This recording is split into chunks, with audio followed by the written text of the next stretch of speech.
আসসালামু আলাইকুম।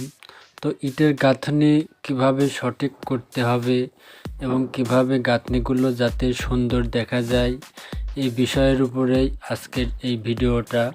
তো ভিডিওটা আপনারা সম্পূর্ণ দেখবেন, তাহলে বুঝতে পারবেন যে একটি ওয়ালের মাঝখানের ইটগুলোও কিভাবে সলে অথবা অলঙ্গে সঠিকভাবে রাখা যায় এবং কিভাবে আপনি একটি গাঁথনি সুন্দর করবেন সেই বিষয়ে আজকে আমি আপনাদের ক্লিয়ার করে দেখাবো। তা আপনারা হয়তো ভাবছেন এটা দুইটা ওয়ালের একটা গাঁথনি আমি দেখাচ্ছি, আসলে তা না। আপনারা এখানে দেখুন, এটা টোটালি মোট 4700 স্কোয়ার ফিটের বিল্ডিং, এটা 10 তলা বিল্ডিং। তো এই বিল্ডিংয়ের যে গাঁথনিগুলো এখানে করা হয়েছে, এই গাঁথনিগুলো দিয়েই আজকে আমি আপনাদের এই জিনিসগুলো বোঝাবো, যাতে একটি ওয়ালে আপনারা কিভাবে মাঝখানের ইটগুলোও সলে রাখতে পারেন এবং গাঁথনিটা কিভাবে সঠিকভাবে করবেন সেই বিষয়ের উপরে আজকে আমি আপনাদের সমস্ত কিছু দেখাবো।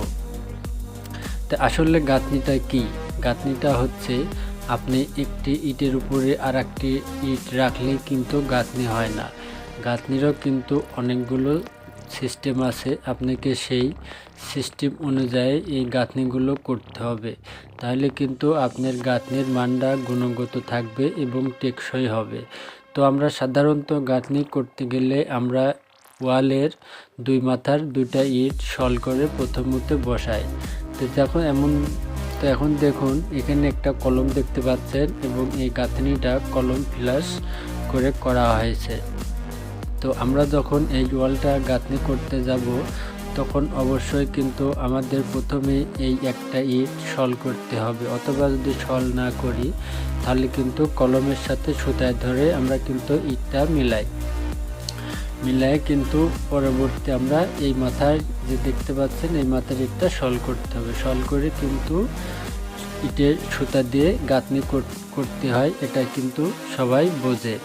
তো সেই ক্ষেত্রে যখন আমরা মাঝখানের ওয়ালে যে ইটগুলো আছে সেই ইটগুলোতে যদি কোনো সময় সল ধরতে যাই কিংবা অলং করতে যাই, সেক্ষেত্রে কিন্তু আমরা দেখি যে মাঝখানের ইটটা সলে থাকে না, অনেকটা কম বেশি দেখা যায়। এর কারণটা কি?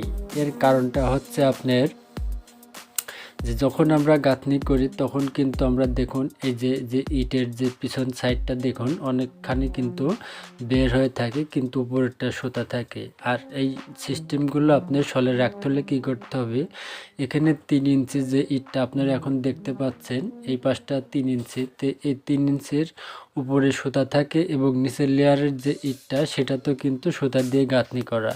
তো সেই ক্ষেত্রে আমরা ইটটা যদি উপরে সুতার সঙ্গে এবং নিচে যদি ইটের মাথার সঙ্গে দুইটা সমানভাবে মিল করে রাখি, তাহলে কিন্তু আমাদের এই মাঝখানের ইটগুলো মোটামুটি সলে রাখা সম্ভব হতে পারে। এবং আমি মনে করি অবশ্যই যে 95% এটা মিল থাকবে। আর যখন দেখতে পাচ্ছেন এই যে ইটের যেটা পিছন সাইড, এটা যদি আপনি নিচের ইট থেকে মাথাটা বের হয়ে আসে, সেই ক্ষেত্রে কিন্তু আর আপনার এটা সলে থাকার কোনো সম্ভাবনাই থাকবে না এবং আপনার ওয়ালটাও কিন্তু দেখতে অনেক খারাপ দেখা যাবে। হয়তো মনে করবেন যে এটা আমি বানিয়ে বলছি, আসলে তা না। আপনি এই গাঁথনিগুলো যখন করবেন তখন অবশ্যই দেখবেন যে ইটটা আপনার নিচের ইটের সঙ্গে উপর যে ইটটা বসাইছেন সেটা যদি মিল থাকে তাহলে কেমন দেখা যায়, আর যদি ওইটা আপনার উপরেরটা বের হয়ে আসে তখন কেমন দেখা যাবে সেটা আপনি নিজে দেখলে বুঝতে পারবেন।